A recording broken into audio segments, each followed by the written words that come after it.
Дорогие сограждане, мы находимся в предвыборной поездке вместе с Русланом Айсиным. Посетили Омск, Тюмень. Сегодня посещаем Екатеринбург. И сидим в Ельцин-центре. И накануне имели большой разговор по поводу глубинного народа и вообще о власти. И вот, сидя здесь, еще раз задумываешься о том, что весьма важно, какого политического наследника оставить за собой. Скажем, у меня, в отличие от многих современных политиков, ничего личного против Ельцина нет. Я даже считаю, что он, когда объявил республикам «возьмите автономию сколько хотите», это был на самом деле правильный ход, но он не был до конца выдержан просто.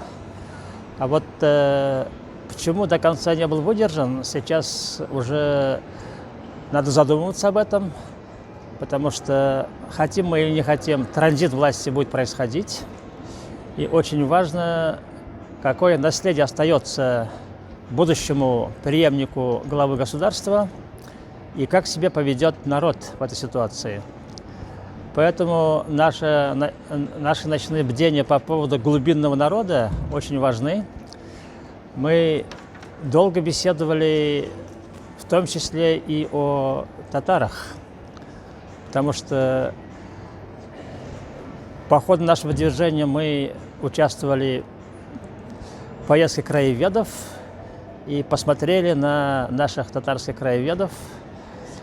Я подумал после всех разговоров и поведения людей, что вообще-то у татар очень серьезная проблема есть и на уровне народных масс.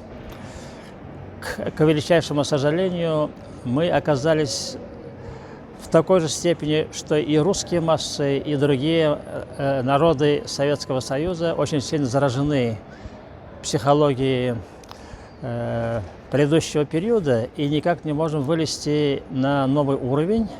То есть мы вращаемся по какому-то замкнутому кругу. Один вот свердловский лингвист нам еще раньше сказал, что понятие его императорского величества в словарях в советский период было замещено на понятие политбюро. И мы увидели буквально на наших глазах, как за последние 20 лет очередное политбюро выстроилось, правда, называется «Вертикаль власти», и, в принципе, ничего не изменилось. Если мы хотим это преодолеть, необходимо поменять сам народ. Вот, конечно, Сталин пытался изменить людей, и вообще у большевиков была такая задача перестроить все заново. Но глубинный народ, он на то и глубинный, он прорастает откуда-то снизу и не очень быстро меняется. И вот сейчас, в решающий момент, нам тоже придется иметь дело с этим народом. Наша партия «Свободы и справедливости» надеется, что найдутся много разумно мыслящих людей, которые будут думать о будущем России. К сожалению, в нашей стране не слишком принято задумываться о будущем. А между тем, очень скоро нам придется иметь дело с собственным продуктом, потому что каков будет состав будущей Государственной Думы, как депутаты себя поведут в процессе политического перехода, будут определять будущее нашего государства. И если мы сейчас неправильно сработаем, не тех людей изберем, то потом уже будет поздно жалеть о том, что будет упущено. И вот мы обращаемся к гражданам нашей страны.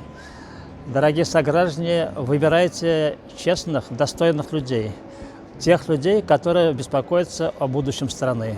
Наша партия «Свободы и справедливости» – это единственная партия, которая думает о людях на человеческом уровне, о судьбе государства со всеми возможными поворотами судьбы.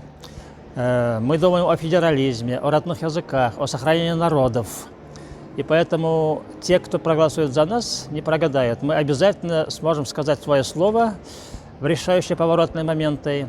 И наше слово, я думаю, что отзовется и на реальных действиях. Наша сила в единстве за вашу и нашу свободу.